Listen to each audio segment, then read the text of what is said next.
Donc bonjour à tous, je suis chargé d'études sur le thème du bâtiment au CEREMA. On va essayer d'aborder ici surtout la compréhension du bâti ancien dans son état existant et essayer après de voir ensemble si les premières pistes de réhabilitation, mais je crois qu'elles seront aussi évoquées après moi et cet après-midi. Donc pour nous présenter, le CEREMA, c'est un établissement public qui a été créé en janvier 2014 en regroupant tous les centres d'études techniques du ministère de l'écologie un peu partout en France. Et donc on est chargé de venir en aide à l'État et aux collectivités sur ces politiques publiques du développement durable en particulier. Donc il y a à Strasbourg un pôle spécificité thermique des bâtiments anciens donc, qui a conçu cette présentation dans lequel j'ai travaillé un temps et maintenant je suis à Nantes pour la suite des aventures, toujours dans le thème du bâtiment. Alors on verra ensemble, ça a été bien évoqué par Monsieur Boucher, la problématique qui lie l'énergie et le patrimoine et comment on peut retrouver ces dates de 48, de 75, avant de voir la compréhension du fonctionnement vis-à-vis de l'humidité et de la chaleur des bâtiments anciens. Et enfin, j'évoquerai deux études ou deux projets qui commencent à apporter des solutions sur ce bâti ancien. Donc, j'ai encore remarqué ce matin qu'il était difficile dans les chiffres officiels et dans les données statistiques de trouver une séparation entre 48 et 75. Donc, souvent, on cite dans un même panier tous les bâtiments d'avant 75. Alors qu'on ferait mieux, du point de vue architectural et même de leur fonctionnement thermique, de faire une distinction entre les périodes avant 48 et entre 48 et 75. Donc l'enjeu patrimonial, je crois qu'il a déjà été évoqué pas mal sous l'angle du droit ou sous l'angle de l'architecture. Bon, on ne peut pas faire tout type d'intervention sur ces bâtiments anciens, on ne peut pas calquer forcément les solutions qu'on utiliserait pour le bâti plus récent. Donc le mieux, c'est d'arriver à combiner une approche sur le patrimoine et une approche sur l'énergie. Donc ce schéma essaie de retracer ce qui a été dit tout à l'heure. On a longtemps construit avec des matériaux locaux jusqu'à la Seconde Guerre mondiale et on en est venu petit à petit à avoir des manières de construire plus industrielles et plus manufacturées.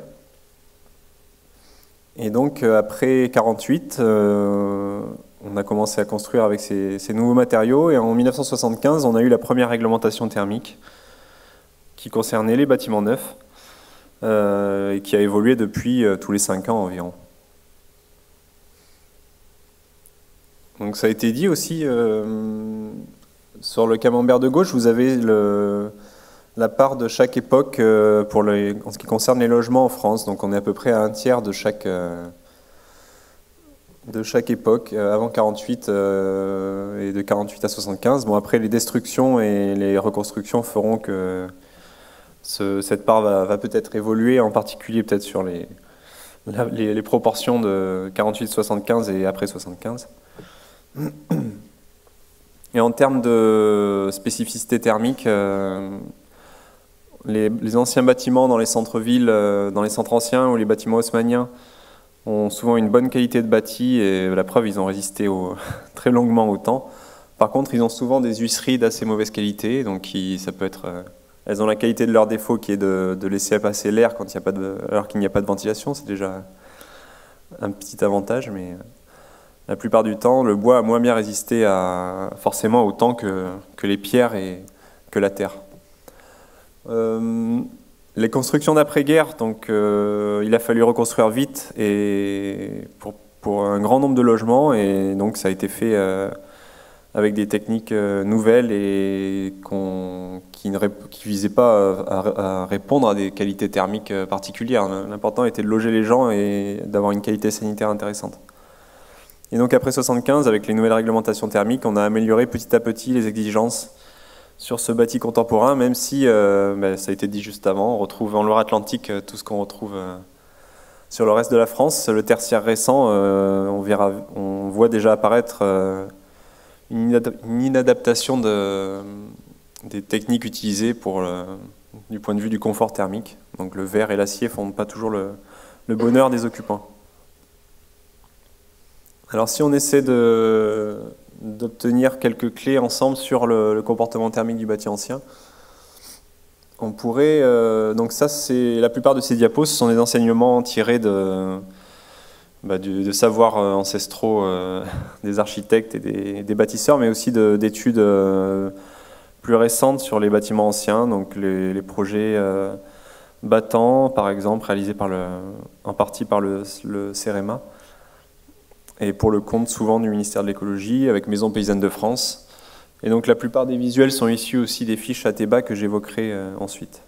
Donc le bâti ancien a une conception naturellement bioclimatique. Ça a été pensé souvent pour agir et profiter du climat, agir avec le climat et vivre avec le climat. Donc vous avez des exemples de végétation caduque qui permettent d'avoir de l'ombre en été et de profiter l'hiver des apports solaires, des bâtiments qui ont souvent beaucoup d'ouverture au sud et moins du côté des vents dominants ou du côté du nord. J'essaie de vous le faire assez vite parce que la présentation est dense.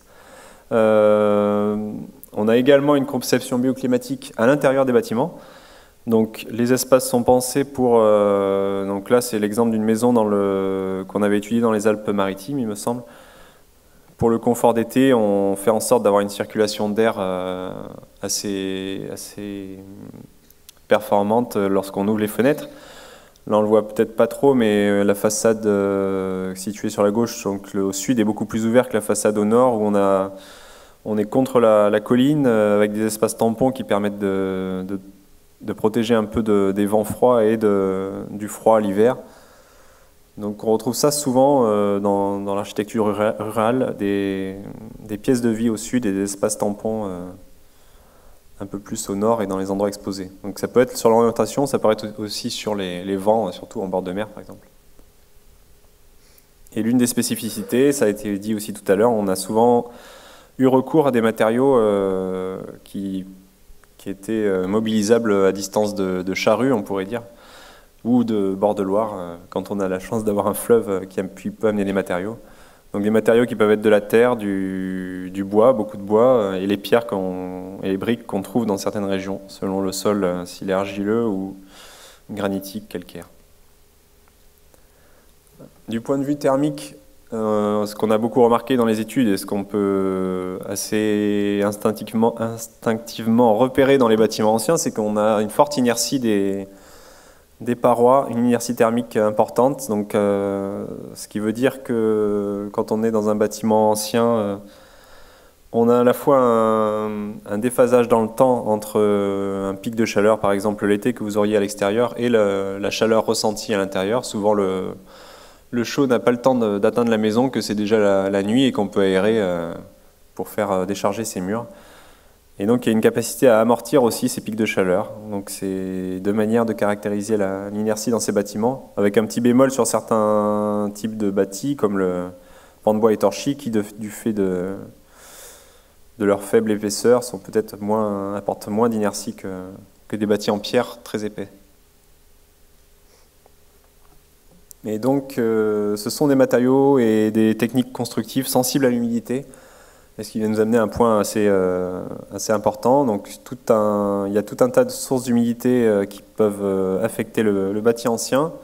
Et tant qu'on le laisse comme il a été conçu, on peut le voir résister au temps, même si il faut quand même les conditions d'avoir une toiture encore en place et encore solide. Mais il faut faire attention en cas d'intervention, puisque depuis le sol, on peut avoir des remontées par capillarité.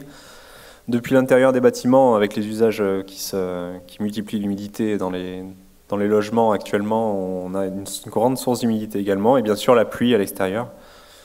Donc ça peut être de l'eau sous forme liquide ou sous forme vapeur. Mais on va en reparler juste après.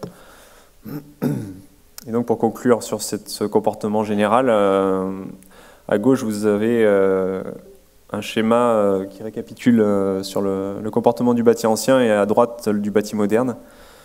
Donc j'ai marqué autonome et hétéronome, puisque on peut dire vis-à-vis du climat, le bâti moderne est il s'affranchit beaucoup plus du climat extérieur.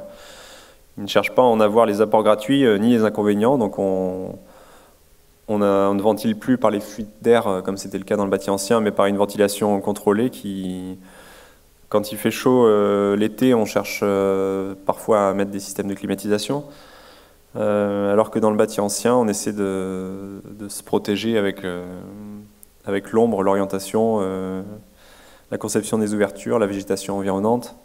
Et on utilise l'inertie au mieux. Au fil du temps, des savoirs se sont accumulés pour, on pourrait dire, optimiser ce bâti-là. Donc il y a des avantages et des inconvénients, bien sûr. On perd souvent beaucoup de chaleur, même s'il y a une forte inertie.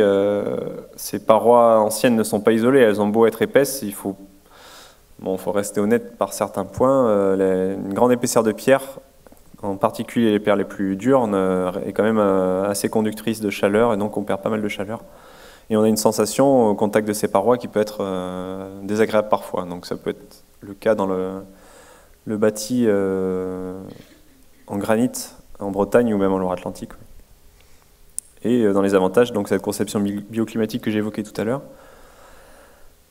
Donc ça c'était pour l'hiver. Pour l'été, le confort est souvent assez bon. Vous avez pu le remarquer si vous avez fréquenté des bâtiments ruraux ou même dans les centres-villes, des bâtiments anciens. Et on a en plus des échanges intéressants qui peuvent se faire au niveau des parois en terre. Donc les matériaux à base de terre ou en torchis, donc terre et matière végétale, ont des échanges aussi avec l'humidité. Donc pour intervenir sur ce bâti, il faut essayer de comprendre au mieux son comportement vis-à-vis de l'eau. Et c'est souvent là qu'on situe nos recherches maintenant, puisque on a tenté par certains programmes de bien cerner leur comportement thermique. Donc on a pu voir que ces bâtiments ne consomment pas forcément plus que les bâtis des années 2000. Mais au niveau humidité, il y a vraiment un comportement particulier, et qui parle d'intervention, on doit toujours tout de suite se poser la question de la gestion de l'humidité. Donc si on vient rapporter, comme sur le schéma de droite, un sol étanche, là où il y avait auparavant de l'herbe ou un sol perméable, un sol étanche à l'extérieur, voire à l'intérieur, on va faire que s'il y a une source d'humidité dans le sol, les remontées capillaires vont s'aggraver, l'eau qui pénétrera dans le mur ne saura plus ressortir. Et donc ça va pouvoir monter assez haut et dégrader les parements et dégrader, voire même les poutres et les parties en bois qui sont encore plus sensibles à l'humidité. Alors pour resituer un peu les idées sur l'humidité, donc j'ai quelques diapos pour... Donc les sources d'humidité, j'en parlais tout à l'heure, ça peut être la pluie, les remontées capillaires et les apports internes des habitants. Et comme source secondaire, donc dans les constructions neuves ou même existantes, on a toujours de l'eau contenue dans les matériaux qui met un certain temps à sécher, donc c'est valable pour les ajouts après. Une source secondaire mais qui peut être très grave, donc c'est les fuites ponctuelles, les accidents, les ruptures de canalisation. Donc là on peut avoir tout de suite un gros apport d'eau, bon, ça peut être prévisible par personne. Et la condensation de vapeur d'eau sur les surfaces. Bon, il est assez difficile de corréler, de faire un lien entre ces humidités et les pathologies, ou à quel moment apparaissent les pathologies, mais on connaît de tristes exemples de ce que peut faire l'humidité dans les bâtiments anciens. Donc selon si le matériau est plus ou moins tendre, donc en particulier le long de la Loire, le tuffeau est particulièrement sensible à l'humidité et peut avoir un décollement. On peut avoir des décollements de pierre et des détériorations de façade. En plus, il y a une incompatibilité particulière avec le ciment. Donc sur les surfaces internes des parois, on peut avoir de l'apparition de moisissures et dégradation, rouille, dégradation du bois, apparition de champignons, avec les influences que ça peut avoir sur la santé des habitants. Il vous reste une minute. Une minute. On va dire 2, mais pas plus. Vous me mettez dans l'embarras. Je pensais que j'avais... Bon. Je vais passer. Donc, au niveau humidité des bâtiments, il y a des matériaux anciens, il y a plusieurs critères à considérer. La capacité à accueillir l'eau dans le matériau, la capacité à faire transiter l'eau liquide, qui est la capillarité, et la perméabilité de ces matériaux à la vapeur d'eau. Donc vous avez ici un classement un peu sommaire des matériaux récents et des matériaux plus anciens ou biosourcés par rapport à ces capacités. Donc les matériaux biosourcés, donc issus de la matière végétale ou animale, sont assez souvent capables de stocker de l'humidité et de laisser transiter l'eau liquide, quand les matériaux plus récents ne le peuvent pas forcément. On a des exceptions avec les mousses minérales et des isolants en silice qui aussi peuvent faire transiter l'eau et qui sont des matériaux contemporains. Donc il ne faut pas être trop clivé là-dessus. Et en matière de perméabilité, c'est un peu le même type de classement. Les matériaux biosourcés laissent assez facilement passer la vapeur d'eau. Donc on a deux grands comportements différents. Le bâti contemporain qui est vraiment imperméable à la vapeur d'eau et à l'eau liquide, donc avec des enduits ciment et des revêtements imperméables, quand le bâti ancien est assez sensible et laisse passer, c'est capable de stocker et déstocker cette humidité. Donc je passe. Donc si on essaie d'aborder les solutions possibles et les pistes pour comprendre mieux ce bâti ancien, vous avez sur le site de Maisons Paysannes de France et également sur le site du CEREMA un ensemble de fiches issues du projet ATEBA pour amélioration thermique du bâti ancien. Donc ces fiches rappellent un peu le comportement de départ du bâti, comment procéder, par où commencer quand on veut rénover un bâtiment ancien, enfin réhabiliter un bâtiment ancien. Ces fiches sont classées par grands types de grandes parties de construction, donc les murs, les ouvertures, les planchers. Elles servent maintenant actuellement de support à une formation sur des professionnels et des artisans qui est évoquée dans la plaquette faite pour cette journée, une formation des professionnels sur les thèmes de la thermique du bâti ancien. Donc vous retrouverez le lien dans la présentation, mais si vous tapez ATEBA dans un moteur de recherche bien connu, vous trouverez assez vite les fiches. Donc une autre étude qui a été menée par le CEREMA en collaboration avec le laboratoire d'architecture de l'école de Toulouse et l'INSA de Toulouse et Maisons Paysannes de France a permis de simuler différents cas d'isolation sur le bâti ancien pour voir si oui ou non ça pouvait créer des conditions complexes. Donc on a la situation du bâti avant isolation et après isolation, et grâce à un logiciel de simulation allemand qui s'appelle WUFI, ont été simulés différents cas d'isolants. On a d'abord mesuré les propriétés de 4 types de matériaux, donc des briques, de la terre crue, une pierre calcaire et le bois. Et après, on a simulé différents cas avec à chaque fois une isolation soit intérieure, soit extérieure, soit perméable, soit imperméable à la vapeur d'eau. Et pareil pour l'enduit, donc c'est toujours des complexes existants et recommandés par les fabricants, qui suivent les règles de l'art, avec en plus, dans ces simulations, on a testé les défauts de mise en œuvre, donc les petits défauts dans la paroi, par exemple dans la membrane d'étanchéité côté intérieur, qui peuvent amener de l'humidité par l'air.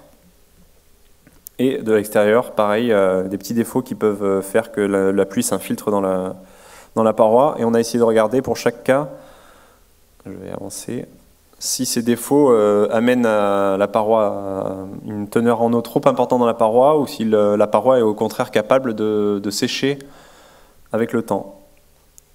Et donc vous retrouverez, donc il y a 5 critères qui ont été testés, la quantité d'eau qui est dans la paroi, comment il a séché, est-ce qu'on a eu de la condensation, est-ce que l'inertie thermique est conservée par cette solution, ou est-ce que la résistance thermique est suffisante ou non, selon la solution.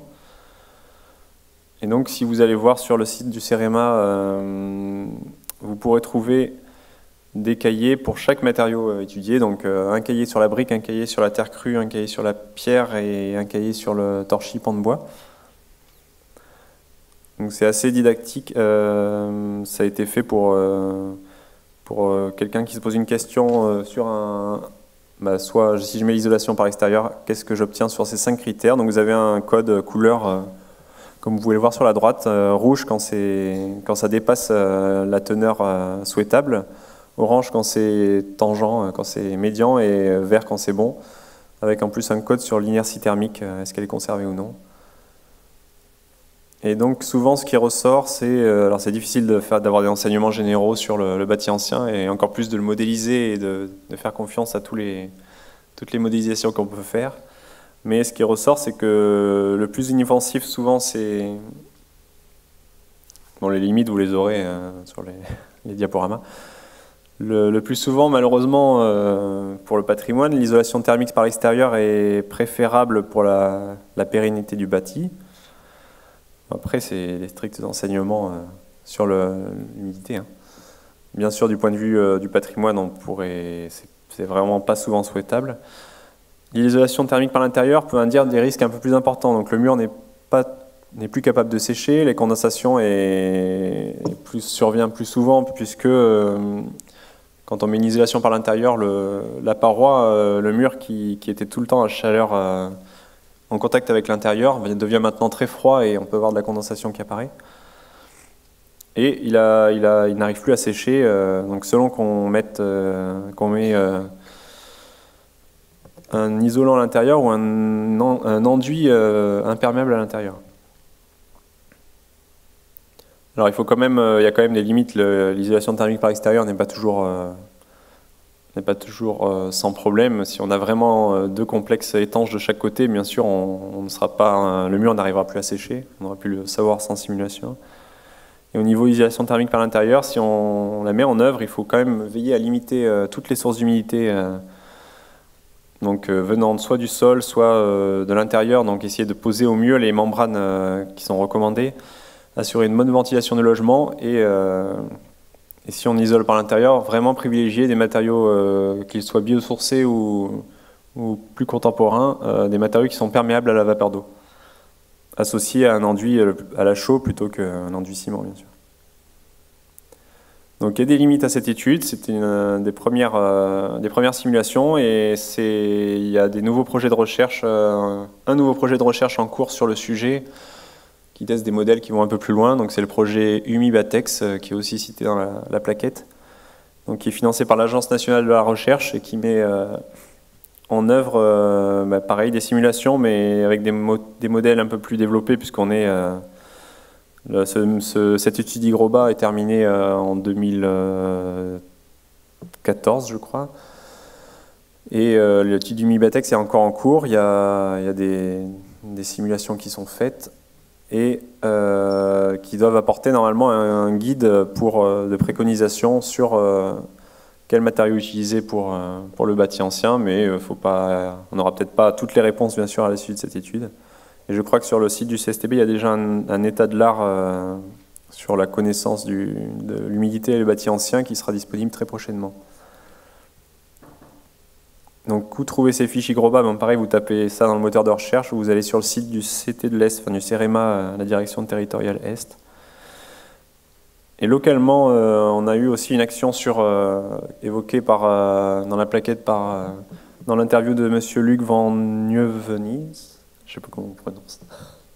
Une action sur le tuffeau où pendant 4 ans, le CEREMA, donc la direction ouest, située à Angers et à Nantes, a travaillé, instrumenté des maisons un peu partout dans le PNR, dans le parc naturel régional Loire-Anjou-Touraine.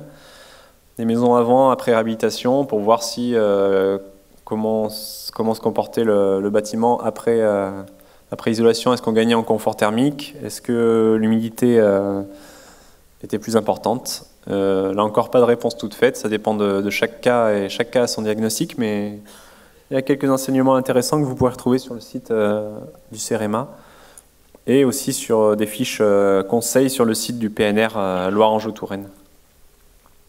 Voilà.